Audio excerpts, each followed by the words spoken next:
Hi, it's been a while. Out with the old, in with the new. Let's do this.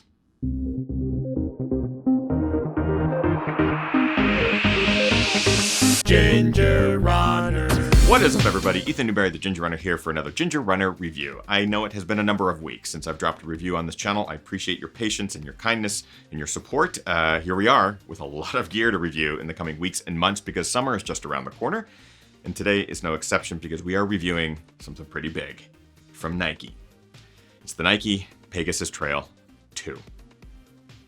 Just give you a second to look at that. Now, before we get into the full-on review, just a couple of things of note. First, go back and watch the last few Ginger Runner lives on this channel. We've been talking about some pretty important topics that are obviously very, very relevant right now, and our guests, Myrna Valerio, Yassine Daboon, are fantastic, and they were really, really gracious to offer some of their time. Secondly, the 5th annual Ginger Runner Global Run, also known as GRGR, will be taking place between July 6th and 12th. It'll be 7 days of running challenges, surprise challenges. You can still register if you go to rungrgr.com. Part of the proceeds from the event this year will go to benefit photographers and artists that were financially impacted by COVID-19. Go to the website. You can check out all the details. You can still register there. And finally, all of my opinions in this review are my own. I am not compensated by anybody. I can say whatever I want. Let's get into my review. And yes, the shoe is dirty. It's because I've been running a lot in it. A lot. The Nike Pegasus Trail 2 is the new version of what was known as the Pegasus 36 Trail. This old version, I kind of deemed the middle child of the family of trail shoes from Nike. You had the Wild Horse and the Kiger. The Pegasus 36 Trail fit kind of between those two with a bit of cushioning, some responsiveness, a decently grippy outsole, but plenty of speed and durability that kept you going for long runs, short runs, fast runs, whatever you needed. Now, the Nike Pegasus Trail is its own beast entirely. Frankly, mocking the puniness of the Kiger with its size and stature, and shames the Wild Horse 6 with its robust build and midsole cushion. This thing is big.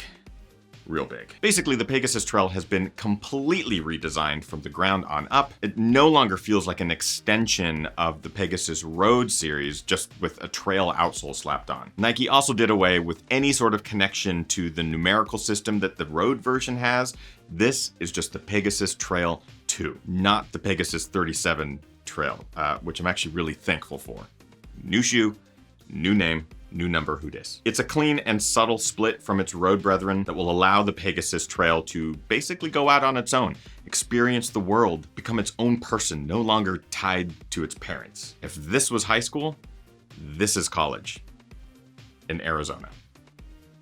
And it's crazy. The Pegasus Trail 2 sports a new visual look with a tall and widely flared stack of full React midsole, a multi-layer mesh upper that provides some durability and flexibility for added comfort.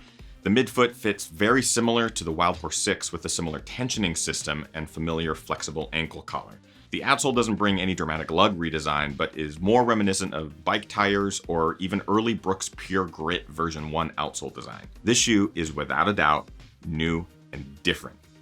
It's also 1.5 ounces heavier. So the new Pegasus Trail 2 sheds any of the impact that the Pegasus 36 Trail had in the trail running world with its complete redesign. The big question remains, is it better? We're going to find out in today's review. As always, I like to talk about the things that I like and dislike about a product. Today is no different. Let's start as always with the things that I like. The React midsole. It's not the first time I've said that on this channel when I've reviewed a Nike shoe that has React midsole. It is soft, it is really, really comfortable. And in a trail shoe, we've seen it a little bit in the past, but with this full React midsole, feels super good. It's fantastic on long runs, especially if you're going into that ultra effort, anything from 20, 30 miles plus. This is gonna be the Nike shoe that will actually be able to get you there in comfort. It's got that softness associated with Hoka shoes, the responsiveness that we have come to know from Nike, as well as some of that ultra flair, where it finds a great balance of comfort and long run fun. Width, both within the upper and also with the outsole flare. This is more shoe than the Wild Horse 6, which I've reviewed on this channel and really, really liked. Therefore, it requires more stability, especially with that added stack and softness to the midsole. The wide flare of the outsole on the Pegasus Trail 2 is a welcome addition, especially when comparing it to the Wild Horse 6 like heel, for example, which had rounded edges. The heel here has a nice structured edge. But then furthermore, just throughout the upper, you're getting plenty of volume, especially for those of you who are looking for a bit wider forefoot. This shoe has it, and the materials that they're using are very accommodating. It's a comfortable shoe for feet of all widths comfort. So all the materials that they're using here, from the ankle collar and the gusseted tongue throughout the upper, it's all just really nice, accommodating material that does feel good against your feet, underfoot, around your foot. If you're getting into ultra distances, the shoe will take you there. If you're into shorter, faster efforts, the shoe will provide you with plenty of pop and speed. It's just an all-around comfortable shoe. I really do think that it will work for a lot of people in a lot of different scenarios. So it is kind of one of those Swiss Army shoes that will work just in a whole variety of situations. That being said, it's not all waffles and pear compote. There are a couple of things that I dislike about the Pegasus Trail 2. Let's get to those now. Stability. While I do like the flare in the outsole, I think it adds a little bit of additional stability that was lacking in shoes like the Wild Horse, where your ankle and your heel just wanted to roll around. It is not perfect. It is probably my biggest gripe in this shoe, is just the overall stability, while helped with this wider flare, is not solved. So especially as you break the shoe in, as I mentioned, I have over 100 miles in this shoe. I just feel like my foot from time to time, especially when the legs are getting tired or the feet are getting tired, the muscles are sore from a long run, you begin to have some of that foot fatigue, and the shoe just wants to roll all over the place. It's super soft midsole. You got a high stack height, so you're not going to get a lot of that structural stability laterally in this shoe on each foot strike. Just something to be aware of. It's a bit nitpicky. I appreciate the added width. It's just not quite enough in the stiffness department to add that structural stability. Weight, I've already mentioned it. 1.5 ounces heavier. That is 63 grams more per shoe. That is a huge weight gain. It might be on record with one of the biggest weight gains between versions of shoes of anything that I've reviewed. Check me on that. Go and watch all my reviews ever. But I have to point it out because it is completely obvious. One thing that I really truly loved about the Pegasus 36 Trail was its lightweight, 290 grams, and its ability to be fast and responsive and be my race day shoe. The Pegasus Trail 2 isn't necessarily not my race day shoe. It's a bigger, heavier, bulkier shoe. Doesn't have that same feeling from the first version. I get it. They completely redesigned it. They just threw away the history. They're going for something completely new here. The Kiger now feels like the race shoe. The Wild Horse now feels like the trainer. This guy feels like the big daddy that is there for ultra distances, big mountain runs where you're going out for tons of miles. The problem is that it just gained a ton of weight. And finally, fit. It is not perfect, and it is not super easy to completely dial in. When you're just going for a long run, maybe you're just going on some easy trails or a nice long slog, it's going to be just fine. You're not going to need to get a huge precise lockdown. When you're going onto those technical trails or those mountain passes where you're going to need to navigate over rocky outcroppings or really technical downhill descents, you're not going to get as precise a fit. Thin laces, thin, stretchy sort of neoprene upper, just trying to get a good lockdown on these things isn't super easy. They're very similar laces to the last version of the Pegasus, but here, when you're dealing with a bigger shoe, they're just too thin. And trying to get a good ankle lock in the shoe, it's not happening for me. I think this is gonna be one of those things a lot of people run into, is just not being able to get a really good ankle fit or midfoot fit through the shoe without either having to readjust or make some modifications. But that is it for my dislikes of the Nike Pegasus Trail 2. There aren't many of them, and they are pretty nitpicky. In conclusion, my overall experience in the Nike Pegasus Trail 2 has been amazingly positive. There's definitely some refinement that's going to be happening in the shoe before the next version, but I'm excited with where it's at right now. It's got tons of midsole stack, tons of flexibility and softness, lots of upper materials.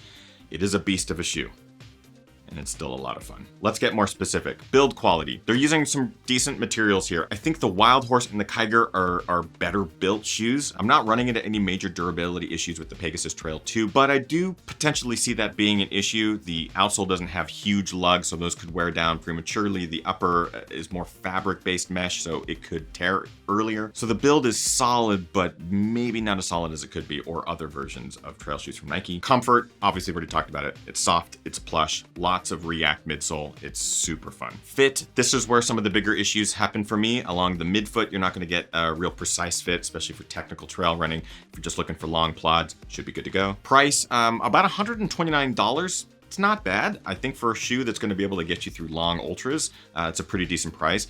The old version of the Pegasus Trail right now is under $100 on sale. I have links in the description that will take you over to Running Warehouse, their affiliate links, but you can get the old Pegasus Trail there for a discounted price, which I recommend. Or just wait it out until these guys come out. And finally, looks, which is a completely subjective thing, but I like it. They're weird. They're wild. But weren't we all when we left our parents behind for the first time? Huh? This is the young, reckless party shoe. Bringing us to our final criteria is the Pegasus Trail 2 a buy, try, or a why. I'm pretty sure you already know what's happening. It's a buy. I've had a ton of fun in this shoe, and I think you will as well. Super accommodating, super soft, super fun. It's just wild, man. So that is it for my review of the Nike Pegasus Trail 2.0. If you want to get a pair for yourself, or if you have additional questions, I have links in the description that will take you over to Running Warehouse. Again, they're affiliate links. They cost you nothing. They help the channel out. Consider it if you want to get a pair for yourself. Also, in the comments below, let us know, do you want to get a pair of these? Do these interest you at all? Did you run in the Pegasus 36 Trail before, and are you sad to see it change? In the comments, let us know. Let's get that dialogue going. Otherwise, that's pretty much it for today's review, my friends. I appreciate you tuning in and watching. Again, go back and watch the Ginger Runner Live episodes from the last few weeks. We really encourage you to have those discussions with your friends, with your family. They're really important right now, and they're important to us. For sure. If you like this review, make sure you like, favorite, and subscribe to this channel, youtube.com/thegingerrunner. And right over there, social media links. At the bottom is patreon.com/thegingerrunner. That's how we have been keeping the lights on. The mic's hot. It is an incredible community of runners from around the world. We've been doing daily live streams every single day since March 13th. And if you want to go watch any of those, there's like 74 hours of content. It's for the $3 and up per month pledge. We would love to have you join our community there.